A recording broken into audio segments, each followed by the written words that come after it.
Alan MMA show. Today I'm being joined by the #1 bantamweight in the UK and Europe.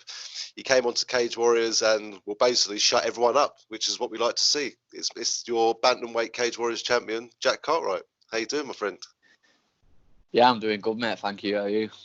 Yeah, really good, thanks, mate. And again, when we saw you come into the world of Cage Warriors, that's up there with the most memorable moments of MMA for me, mate. And I think for a lot of people as well. You know, Yeah.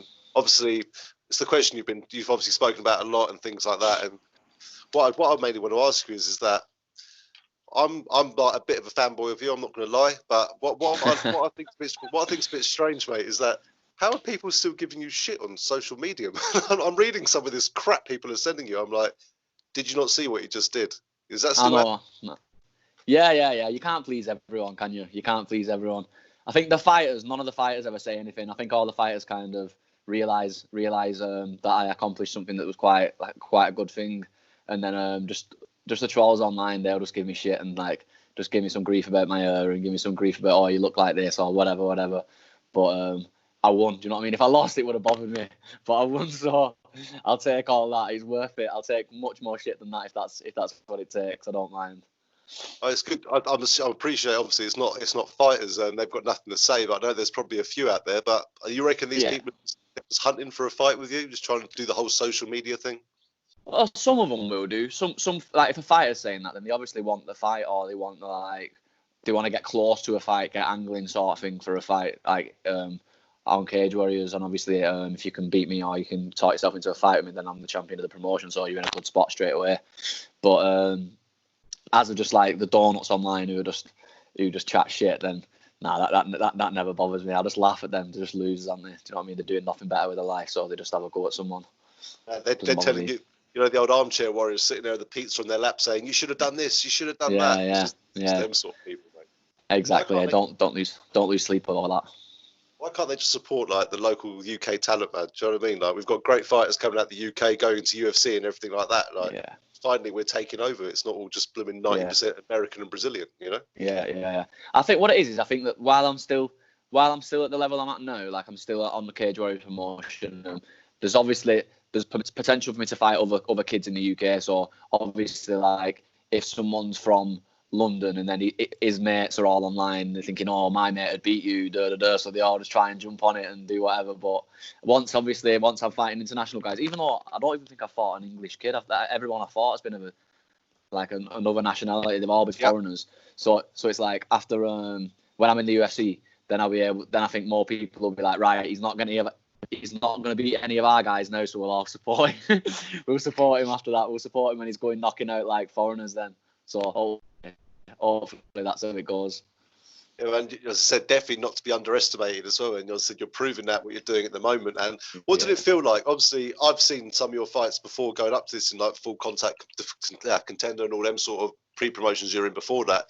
And how did it all of a sudden come around? Like getting the call for Cage Warriors initially, like after such a successful career up until then. Were you approached? Or did you approach them? Did you social media it? What did you do? No. I'm not really big on social media. I'm not as big as I should be. I should promote stuff more on social media, but I'm not that type of guy. But I was looking for a fight on Cage Warriors. I was just looking for a fight on Cage Warriors. That's all I want. I thought, right, I've had enough of the regional scene sort of thing, like them sort of promotions. I'm ready now to go on to Cage Warriors and fight the guys on there. Like, because I think obviously Jack Shaw had just left, and I was like, I thought to myself, like, I could beat any one of them guys in that Cage Warriors division. Do you know what I mean? And then so I was like, I just need an opportunity. So I think because I was getting loads of pullouts on regional shows, and then Matt Inman, he rang me up one day and said, I've got 2 fights for you. Like, I've got 2 offers, and they're both on Cage Warriors. So I'm instantly thinking, yes, do you know what I mean? Like, buzzing, I'm going to get to fight on a Cage Warriors show. And then I said, like, go on then, what's the crack sort of thing? And he's gone, well, you can fight on such and such a date. He said you can fight in 8 weeks in Liverpool. He said you can fight in 8 weeks in Liverpool. Just a kid who had already been matched up with. He said you can fight this kid if you want. And then I said, all right, okay, sweet. That's like, I'm happy to do that. I said, well, what's the other one? And he goes, the other one's 6 weeks time, so it's 2 weeks less. 4-man tournament in London for the belt. So I just was like, I just laughed my head off at the end of the phone. Yeah, no, just like, you know what I'm saying. He just started laughing. He was like, I know. I just thought I'd ring you up just to double check, and I was like, yeah, just let me know when it's all signed and sorted. So that was that, done and dusted. Like over the weeks, then gradually we found out who else was going to be, who was in the tournament, and yeah, it all just came together, and yeah, it was good. Good. Yeah, man. Yeah, it was better than good. It was better than good, man. I remember watching it, mate, and I'll never forget. I said that's up there with when Dalby and Ross Houston got the fight stopped because there was too much blood everywhere. Do you know what I mean? That's one of those moments of Cage Warriors which no one's ever going to forget. And you didn't deserve to be the dark horse of the tournament if people knew about you from beforehand. But how did you feel going in as this dark horse, underdog, all this sort of thing before? Because at the end of the day, what people are seeing who might not know the sport as well, they're just seeing three people in the tournament who have actually contended for a title already. Do you know what I mean? Yeah. Did you like to use that to your advantage that they were thinking that, underestimating you as such? Well, I've been matched up to fight Scott Malone before. So, and I've fought a kid from up at that gym in the past. So I knew that his coaches, and I knew that like the people who would be around would know who I was, and I know that they'd kind of like respect me and be telling him like he's going to be a dangerous kid, this guy. So I was aware of that, but I have belief in the people around me. Do you know what I mean? So when the people around me are telling me how good I am, or they're telling me this guy's good at this, but you're good at that. And for instance, I was facing Scott, and he was like a good judo level guy. He was like I think he was like a Commonwealth Games champion in judo. And I was just thinking to myself, there's no way that this guy is going to be able to hold me down. Like, there's no chance, because I grew up wrestling. Do you know what I mean? And I was thinking, I kind of had that like chip on my shoulder of like, you're not taking me down. Like, and if he thinks he can strike with me, then that's just going to all play into my hands. And I knew that he'd be confident. Do you know what I mean? I knew that in his mind he'd be thinking, I've just gone 3 rounds with Jack Shaw. He did well. And it's going to be my first time in like the Cage Warriors promotion. So he probably thought like, I'll put it on this kid. Do you know what I mean? I'll put it on. He's a bit older than me. He probably thought he was going to have a strength advantage and so on and so forth. And I just kind of went in there as if there's no way on earth that this guy's taking me down, and I'm just going to put it on him until he makes a mistake, which he made pretty early. So it was a quick finish for me. Yeah, man, that was the perfect way to start off a 2-man tournament. But how did you feel, first of all, going into a 2-man tournament? You know, like, that must be a different whole situation for you, a different scenario, fighting twice in one night. Well, I grew up wrestling, like I said, so I'd wrestle 5 times in a day. Like, that's what we used to do. We'd go, there'd be like a 32-man bracket, and then you'd work your way through to the finals. If you won, you'd have 5 matches. So it was kind of like I was just thinking to myself, like my teammate Jake Bond, he was up there with me, and he was just saying, "This is made for you." He was just laughing, like literally the minute that Matt told me, I told Jake, and then Jake was just laughing, just like, it's honestly made for you. Like, your style is made for that sort of recipe. You know what I mean? You could get yourself out of there quick in the first round. You'll be fresh, and then you'll have 3 rounds then to just turn the gas on and take somebody out. So you can do that for 15 minutes. And he just kept saying, it's already written. It's already written. You've done it. You've already done it. So then when I went in and clipped that guy in the first round, he was just laughing. He was going, see, it's already happened. Just relax and then go and do it again. So I kind of just, I thought to myself, like, I kind of just taught myself into it, like it is meant to be, really. Like, I grew up wrestling all them times. I grew up competing. I'd do 5 matches one weekend and then 5 matches the next weekend, or 3 matches one day, and then the next day I'd go and do 2 more. So I weren't concerned. I was not concerned, and I think Matt looked after me really well in the lead up. You know, like in the lead up to the fight, he'd have me on sparring days, for instance. I'd go in and I'd do 2 rounds, 2 5-minute rounds up at Stapesy Gym up at SBG Rochdale. I'd go up there and I'd do 2 rounds with 2 fresh guys, and then I'd be the first one in, and then everybody would do their spars, and then I'd do the last one. Do you know what I mean? So I might do 2 rounds at the start and then 3 rounds at the end, or 3 rounds at the start and 3 rounds at the end. But that'd be the most I'd do, because there'd be no point in doing 5s and 5s, because I'm only going to be doing a 3 and a 3 at the very most. But like I say, so I was prepared to like have that adrenaline dump, because obviously we're sparring. Do you know what I mean? We're sparring hard, but because we do that with like those little gloves on, and it's like on a raised cage, so it's like a fight feel. So I just I was just really well prepared, really, as usual. You know what I mean? But like I say, really well prepared. and mentally ready. Do you know what I mean? Mentally ready to go and I knew that if they thought it was going to be an easy night, they'd already lost. Do you know what I mean? Because I knew if they weren't ready to go and pull something out of their ass, pull something special out, they'd already lost. And in my eyes, they'd already blown the chances. Like, I was going in there, like, and people was like, they've all three of them have fought for the title, and I was, in my head, I was like, and all three of them lost. I was like, and all three of them have had that chance, and they've all blown it. And I was never going to blow it. Do you know what I mean? I was always going to. The minute somebody gave me a chance, I was going to bite the thing. Give me an inch, I'll take a mile. Do you know what I mean? And that I've just proved it. Do you know what I mean? I proved that. So I'm happy with it. It was good. It was a good one. That's what I love about MMA, mate. You know, just exactly what we're talking about. It doesn't matter who you are, what it is, the skills you bring, and the mentality you bring. And obviously, it looks like you did bring the correct mentality, and your opponents didn't. And I'm not trying to take anything away from the win or anything, but you know what I mean. They obviously, maybe they thought. I'm sure Marco might have woken up a little bit after seeing your first fight. You know what I mean? Before you went in there, but you predicted. You were saying, like, you know, you're happy to go 3 rounds the next fight if need be. But you actually predicted a first round finish, didn't you? In between fights, like for the second one. So what was your game plan going into the second one, knowing you finished the first one so quick? Well, we was warming up together. They warmed us up together, yeah. They weren't, like, I was with Marco in one corner, and Scott was with Josh in another corner. You know what I mean? So they warmed up in the one corner, and we warmed up in the other. So obviously, we're hitting pads in a room, not big, nowhere near, not big at all. Like 5 meters by 5 meters, if that.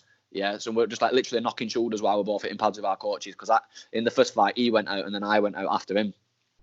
So, and I knew that he had that fight with Josh Reed, and I know that he was going to be lying his takedown, but if the takedown failed, that he'd trade with me, that he'd stand up and trade, and I thought he's going to get himself in trouble. You know what I mean? He's going to get himself in trouble here because I don't look like much. Do you know what I mean? I don't look fast, or I don't look strong, and I look quite skinny, and I just look pretty unassuming. Even when I'm up close to you, I don't look like. But then when the fight starts, things come quicker. Do you know what I mean? And the things that look wild, they're not so wild. The calculated decisions in there. So I think he kind of felt like he could tag me when he didn't have enough to make it count. You know what I mean? He didn't have enough to make it count, and I knew that he wouldn't do. So like, you can read it off people. You know what I mean? Like I remember we was there at the weigh-ins, and everyone was walking around like looking miserable. And obviously it's a weigh-in. Do you know what I mean? So everyone's fucked. Everyone's fucked. Yeah, everyone is fucked. But it was just one of them where I was the one with my tail up, and they was the ones with the tails down. Even from the weigh-ins, do you know what I mean? Even from the weigh-ins, they was all like standing on the scales and like leaning to one side to try and trick the scales a bit, and doing all this, and do you know what I mean? And just their mind wasn't. I was in there looking at them all, ready to see who wants this more than me, and I was confident no, not one of them wanted it more than me. Do you know what I mean? And and I don't think they could say the same. They all look stiff and like weight drained, and I was obviously weight drained because you're draining weight, but I felt loose. Do you know what I mean? I felt loose and ready, and they looked stiff and brittle. Like I've said it a few times. That's what they looked like. You could just see it gone, like really gone in the face. So it didn't work out well for them. See, if I was an opponent of yours, what I'd be looking at is that as an undefeated fighter coming in, this is his debut in Cage Warriors. He's going to want to come out and prove something. I don't understand why that mentality wasn't there. They're maybe thinking, oh, we've already challenged the title 3 times. This guy's just filling in, blah, blah, blah. You know what I mean? Yeah. But that's why I said, mate, that's why I love MMA, mate. And I'm so happy it happened for you. I really am. And also, nice one. As a bonus on top of that as well, 2 guys that have gone to UFC obviously fought both the opponents you beat as well. And you managed to beat, I've got to get this right now, you managed to beat Marco quicker than Nathaniel Wood, if I remember rightly. And you stopped Malone quicker than Jack Shaw as well. You know, you've done them both in the first round in one night. Like, I'm not taking nothing away from Shaw and Wood. They're fantastic fighters. No, they're both good fighters, but I'm like, I just put a better performance on, didn't I? Do you know what I mean, on the day? They're both good, though. They're both good guys. They're both good fighters. But that must have just been the cherry on the bit of a cherry on the cake for you, sort of thing. You know, like, you know, you're amazing. You come in, you shot the world. You took the title away, and deservedly as well. And also did it quicker and obviously more brutal, I'd say, as well than the previous 2 fights. It was more emphatic, weren't it? So it was like, obviously it was the best way it could have gone. It went Yeah. It couldn't have gone much better than that. But obviously, like, everybody going up was just telling me that was going to happen. Like, the amount of people that were sending me betting slips afterwards, like, they were just like, my inbox was full of just like all my friends and all the people I train with just sending me the betting slips, like, nice one, mate, boom, 500 quid on you, nice one, mate.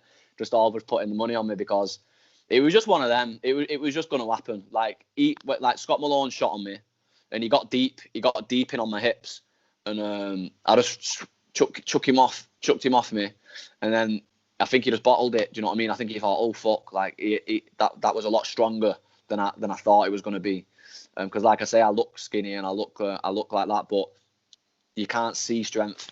You can't see strength until you feel it. So I think they both kind of felt that when they connected to me. They kind of felt like this isn't what it looks like, and then when they was taking their time to kind of figure out what was happening, it was too late. And it's also, a lot of people don't like that constant pressure, it's constantly moving forward, like a lot of them they're always on the back foot. You're rarely on the back foot sort of thing. And, I think it's just that overwhelming sort of fight style, like always in your face. Diaz styles, Bisping did it, always in your face. But the difference with you is that you land in volume, but the problem is they're sleeping afterwards. So that's the difference. But do you think that, like, your cardio, like, I'm looking at you at the end of the first round and the second round thinking he's not even breathing with his mouth open, this guy. You know what I mean? No. Is that something you work quite a lot on your cardio then? Yeah, like I said, I've wrestled since I was young, and like, I've got wrestler's cardio. Do you know what I mean? I will go and go and go until I don't need to anymore, until the fight's done.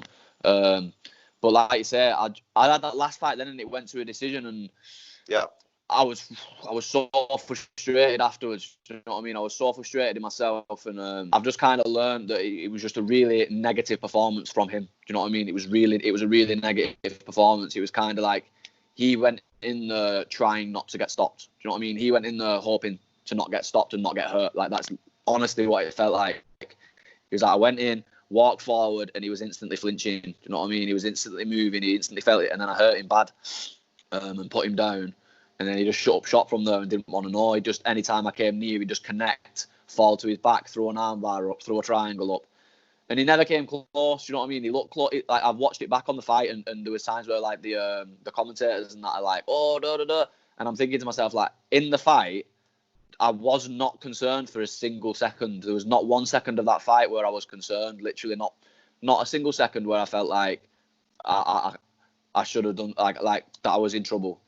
But all it was is, I could do this, and there's so much more of my arsenal that I could have shown, and so much more of my skill set that I should have shown, but I didn't. But I still got a dominant win. But it weren't perfect how I wanted it. But you can't have it always, can you? You can't have it that way every time. Well, the positives I definitely take away from it. Obviously, one, which is obviously definitely a high positive. But the positives I look at is the fact you got to show people you can go 5 rounds if they want to take you 5 rounds, and anyone's questioning your cardio and your heart and all that sort of stuff as well. And you look at your career before Cage Warriors, it's a lot of submissions, a lot of groundwork, a lot of things like that as well. But you came into Cage Warriors, and everyone's seen as stand up like fists of iron, man. Was it nice to be able to show off nice to show your wrestling skills in your last fight, to show that you are an all-rounder and you aren't to be taken anywhere? Like I said, I don't mind if I can take someone down or sprawl on takedowns and stop takedowns. I'd say, like I said before, I've got more pride in the fact that, like, I'm the best wrestler in England. You know what I mean? Like, I have been for the past 20 years. You know what I mean? Like, honestly, like, there is not a better wrestler in England at my weight class. There's not a better one in Britain at my weight class. There is just not, especially doing MMA. There's not. So when I was, like, for instance, I was fighting Scott, who had this takedown. He had people who were saying it was going to take people down and this, that, and the other. There was no way. Like, he grabbed hold of my hips really, really deep as anyone could want to get, and I just slung him off. You know what I mean? And then Marco got in on my hips, and I just threatened the choke. He fought that hand. I just put my feet back down, hit him with a couple of shots, and that was that. He didn't want to know again on the to grab hold of me, because that's what I say. It's more like my pride in I won't get taken down, and if I do get taken down, I'm not getting controlled. You know what I mean? I'm just going to get back up. I'll just get straight back up and carry on moving forward. And just keep that going. It's more of the pride of knowing that I'm a better wrestler than people. So I don't necessarily need to show, like, my takedowns and this and that. But like I said, the best wrestler in the division was probably Malone. You know what I mean? he ain't half the wrestler that I am. You know what I mean? If we wrestled in a wrestling match, he wouldn't score a point.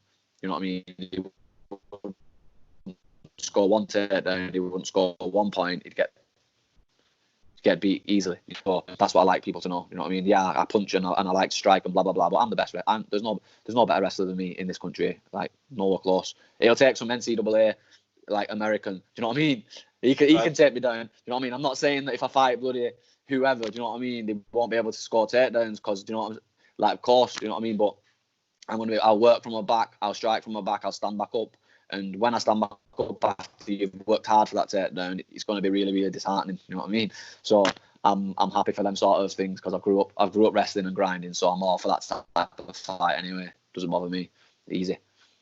And how did you get into all the wrestling sort of stuff? Winding back the clocks, because obviously it's nothing that's been big in the UK. You know, wrestling wasn't that well known. I'm 33, so I'm talking back a little, even maybe a bit further when you were competing. And a lot of people were just doing boxing in the UK. Boxing or football was all we really see. So where did it all start for you? Like, was wrestling the first sort of combat sport? I say, you know, not combat, but you know what I mean, competitive sport you did, or were you doing anything before that?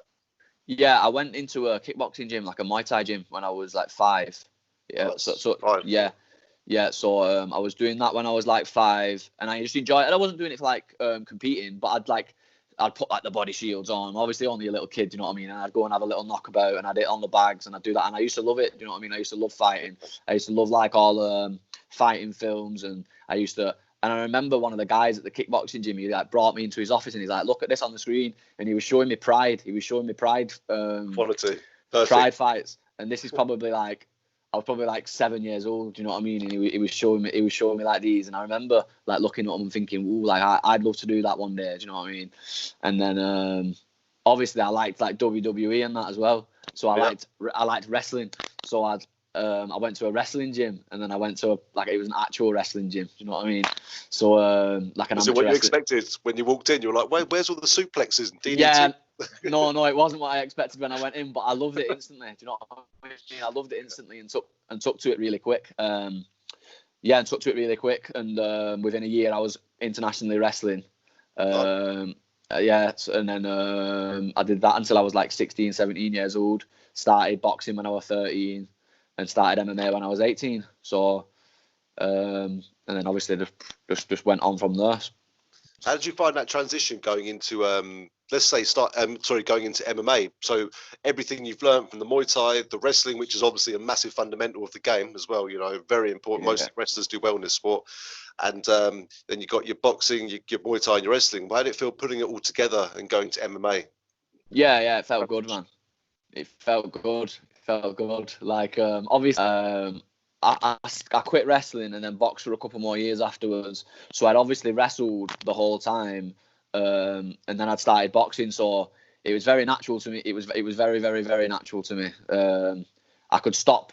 It's basically the same. It's like if I was better on the feet than somebody, I'd stop them from taking me down and beat them up. And if I was better on the ground than somebody, which I've never. If someone was better than me on the feet, which I've never come across, do you know what I mean? I'm not like, I just don't, like, rarely, unless they're very, very, very good. Then I knew I could take them down. So I just kind of always had the choice. I always had the choice of, oh shit, this guy's lighting me up on the feet, I'll take him down. Or right, I know this guy's like my first fight, I've been training 3 months. My first fight, it was against a brown belt. And I remember, like, I've been grappling for 3 months, and all I knew if his hips move one way, follow his hips. If his hips move the other way, follow his hips. Do you know what I mean? Just like track his hips with my hips, and then just punch him hard, like on the ground. Do you know what I mean? So he'd just like he'd shoot for the takedown, he'd pull guard, and then I'd just be like quickly trying to follow his hips around and just throw big punches, stand back up, and then throw shots at him. And luckily, I stopped him in like the second round.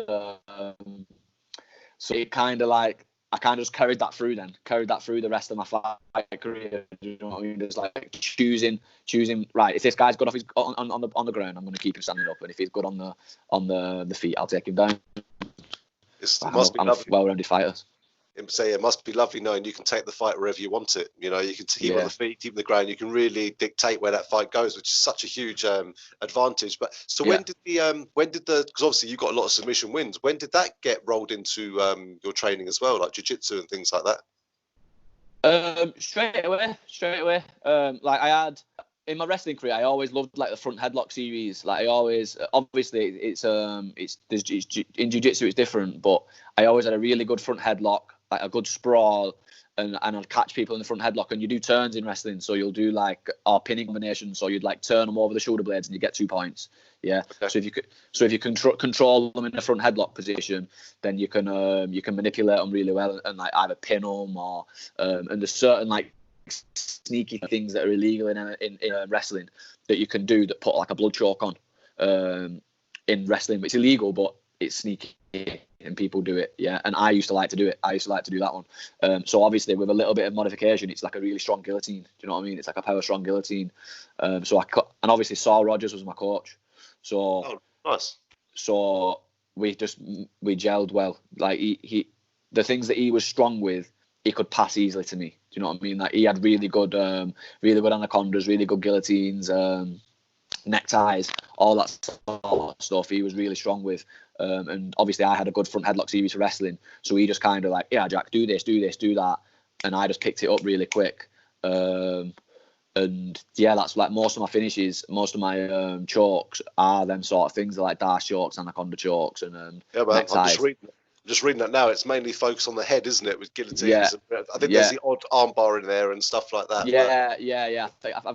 I think they're all, there's like one arm bar, there's like a key lock, and then the rest are guillotines and got like an RNC, guillotines, a couple of dash chokes, a couple of like like you say, neck and arm choke. That's why people don't shoot, because people shoot and then I'll strangle. Well, that's why I get that, because I'll swing big shots, people will shoot underneath, and then I'll choke them. And a lot of people give up.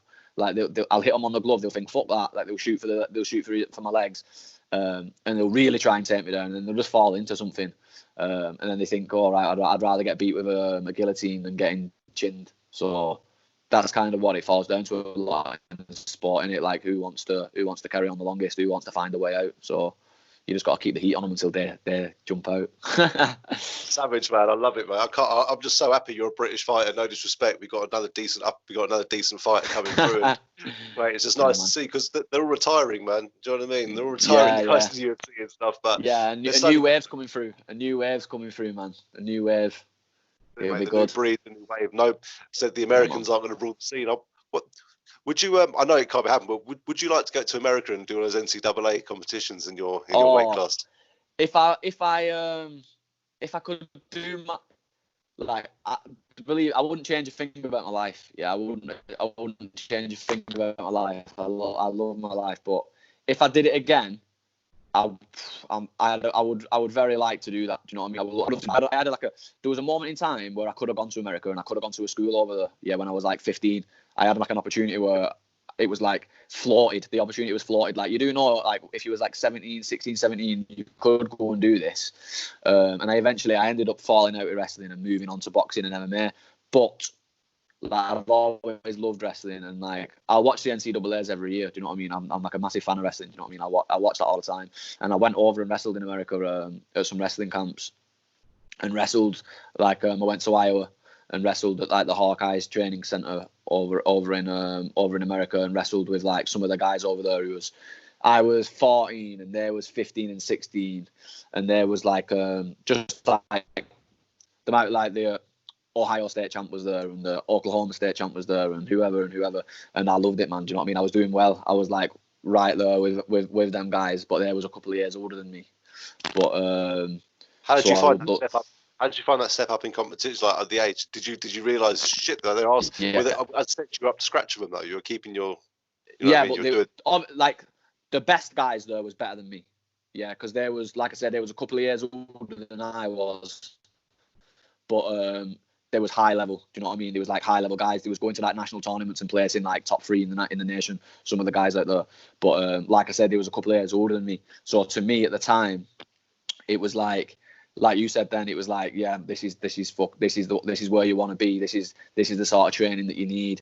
And I kind of like that elevated me. It was only for like 3 weeks. It was only for like 16 days or something like that I was over there, and that was actually at the camp training, and that kind of, it did change my outlook on it changed my outlook on things. Do you know what I mean? Like you'd see even because, like, for instance, he was shit. See a guy who was on the first day who was quality, and you'd think, I was like, he's the best guy. Do you know what I mean? Like, try and get him, try and beat him. He's the best one. And then, like, 10 days into the 10 days into the camp, he'd be falling to pieces. Do you know what I mean? The guy, he'd be falling to pieces, and then I'd be beating him.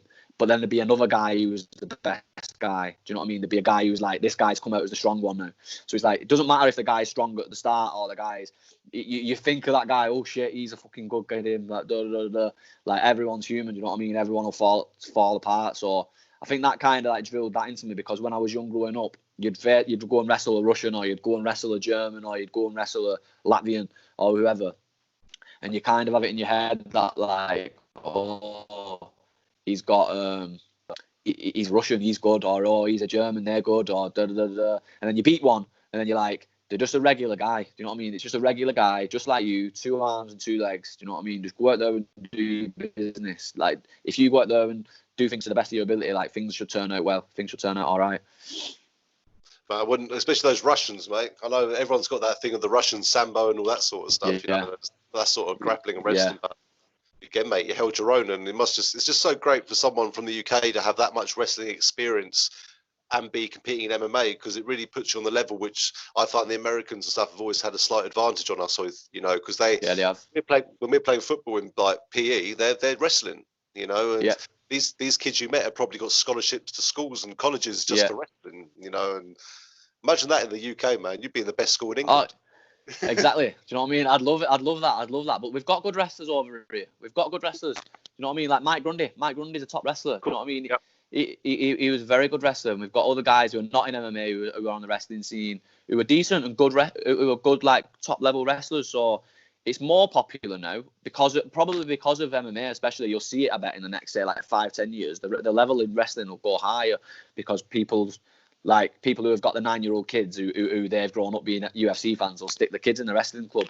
And that's good, because the kids who will have been footballers and rugby players and whatever else, they can be wrestlers, you know what I mean? And we'll get better athletes, and the sport will evolve from there. So hopefully it just keeps increasing, and we see better and better wrestlers from the country, because, like, MMA wrestling is different than amateur wrestling than Olympic wrestling. You know what I mean? Like, some of the things that you do in amateur wrestling won't work in MMA, and some of the things that you do in MMA won't work in amateur wrestling. So if people are just getting brought up in the base of just being used to, like, all different styles of wrestling for your striking and wrestling for just wrestling for wrestling's sake, it's gonna be like I said, the Americans won't have such a big advantage over us.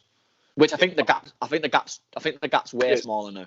I'm talking like when I started watching MMA or UFC back in like 2000, like early 2000 sort of thing. And if I look at how far wrestling in MMA generally has come up until now, you know, it's a lot more. It's a lot more established. It's evolving constantly. That's what I love about MMA. It just evolves more and more every day, and it's the fastest growing sport in the UK, which must be a great time for someone like yourself to be involved in this, you know. And you're in a fantastic organisation where you've seen a lot of people move to organisations like the UFC, because obviously Graham Boylan, he has such close ties with UFC. You know, he's happy to see his fighters, you know, move on, you know, get their dreams. And I know you said you're happy where you are. You know, you wouldn't change anything for the world. So you've defended your belt now. So you've almost done that little dream. You've won your first pro fight, and then you got to Cage Warriors. You won the Cage Warriors belt. Like, what's the next step for you, mate? Well, if the world weren't how it is at the minute, then I'd have that August, that UFC August card that in Dublin. Yeah. If I could pick, and I've done pretty well so far at, like, whatever I've wanted, I've got. You know what I mean? So, like, I'm still hoping, but that's what I'd want. That's what I'd want. I want a UFC call up. Who am I going to fight? Who am I going to fight from Cage Warriors? You know what I mean? I'm the best fighter on that roster by far. Do you know what I mean? I'm the best bantamweight there by far. There's no other bantamweight on there that has had a run as mine. And there's loads of guys in the UFC that I would smash. There's loads of guys who are in the UFC that I'd smash. Like you said, I've grown up watching it. Do you know what I mean? I've grown up watching that on the TV, like everybody else who loves the sport. And it annoys me now. Do you know what I mean? It annoys me. I sit at home and then I'll be watching a fight show and it'll come up saying bantamweights, and it's 2 shit guys. Do you know what I mean? It's 2 guys who I think to myself, I would dust them both. Do you know what I mean? I would, like, so get me on there. They shouldn't be out there fighting on that platform and doing whatever they're doing when there's guys like me who will just take them out. You know what I mean? So like I want that. Like get me on them shows and I'll be beating them guys and yeah, I just can't wait for it. There's 2 matchups in the Bantamweight UFC division. I was always, if you went there, I'd love to see you compete again straight away. One I think would be a great matchup is you and John Dodson with stand up and wrestling. Love to see Dodson. that fight. Yeah, I'd fight Dodson. I felt bad for Wood, you know. I watched that Nathaniel Wood. I felt bad, man. I felt bad. Well, obviously not bad, but he was doing well. He was doing good, and I wanted him to win that. Do you know what I mean? And I wanted him to win, and he was doing good. He was lighting him up, winning, and then just got clipped clipped around the corner. He fights lazy, Dodson. He fights lazy, and then bang, he explodes. But yeah, I'd fight that guy any day. He's a midget, isn't he? What is he, like 5'4"? I'll spark him. Give me him. I'll fight him happily. Who else? Who else do you want? I look at the top 15. I have a little think about who's in there, and then another one I'd like to see. Another one would be a good matchup for you. I think would be Cody Garbrandt as well, mate. Yeah, Norchin. Cody Norchin. Yeah, man. Yeah. I'd fight him as well. They're like Garbrandt's picture perfect for me. Do you know what I mean? Like that guy. Obviously, he's much higher up in the standings than that. Like obviously, I wouldn't be able to walk in there and be like, oh yeah, give me Cody Garbrandt. He's coming off. I mean, but if losses, he might want it. He might think you're a dark horse again. He might win. Coming off 4, if you're coming off 4, they wouldn't give it me, man. They wouldn't do it. I don't reckon they wouldn't risk it because he's an idiot and he's got no fight IQ and a bad chin. So I don't think that they'd stick him in with a guy who they didn't know much about. I'll tell you what, then I'll go through the top 10 really quickly. I just pulled it up now. So we've got Jimmy Rivera. That'd be an interesting fight. Rafael Sanzo, Cody Garbrandt, Pedro Munoz. That could be an interesting fight, actually. Yeah. Fight some more international people. Jose Aldo, the dream, wouldn't it? Fighting someone like him. He's a goat, isn't he? Aldo, man. He's a beast. He's great. You know what? I wouldn't fight. I'd like to miss Aldo, not even because he's good or anything, just because he's a legend, that guy, isn't he? Do you know what I mean? Exactly. He's a legend, him. Do you know what I mean? He should go and hopefully win the belt or something and then retire. But I'd fight him, obviously, but he's a legend, Aldo. Aldo and Cruz, they're the two that are like the greatest ones. Like they're the ones who are in that division who I think to myself, they're quality. Like they're the people who are just like, yeah, they're top fighters. Them, like, can't take anything away from those boys. But like you say, go on. I'll say Cruz has stepped up to fight Cejudo, hasn't he? In Aldo's absence after not fighting for ages. So just shows yeah. I hope he beats Cejudo, but we'll see. We'll see what goes on. He should do him though, shouldn't he? He should do him.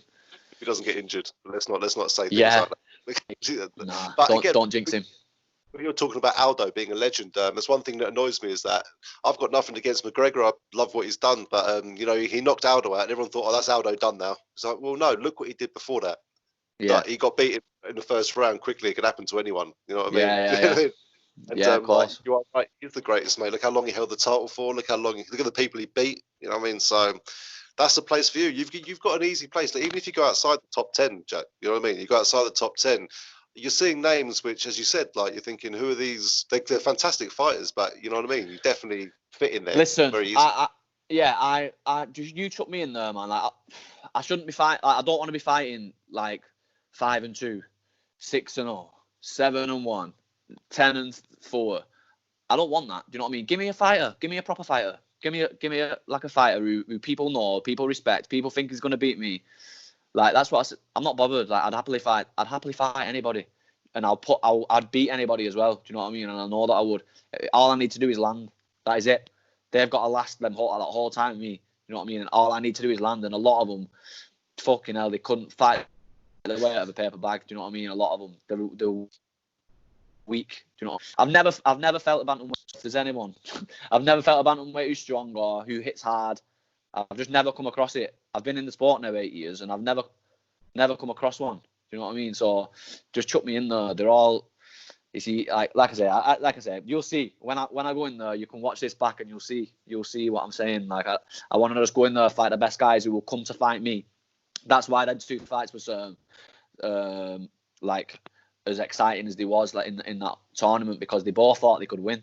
Like they both thought they could actually come in there and do the business, and they thought they could survive and take me out. So they came to try and take me out, and they got took out quick. So you put me on the level with them guys in the UFC, and they're going to want to take me out, and they're going to want to prove themselves, and that's when they run into trouble. That's when people get into trouble, when they move too fast. Yeah, move too fast, faster than they can do. So that's what I want to do. Just get chucked in at the deepest level. Well, you tickle Dana White's boxes. Do you know what I mean? Because he likes a fighter that comes to fight, who pushes forward. You know, who isn't going to back, who will take a fight anytime, anywhere. And obviously, you've got a very impressive record as well. So you've got you've ticked all the boxes there. So I'll be very surprised if we don't see in that division, because it is starting to thin out a little bit. There's a lot of fighters with only like less than 10 fights on some of these, on these top 10 fighters. So yeah, mate, definitely something good. But again, you're still in the top organisation in Europe at the moment. You're the champion. You've proved it. You defend your title, which is always the most important thing as well. Yeah. And yeah, man, honestly, the sky is the limit now, I think, to be honest with you.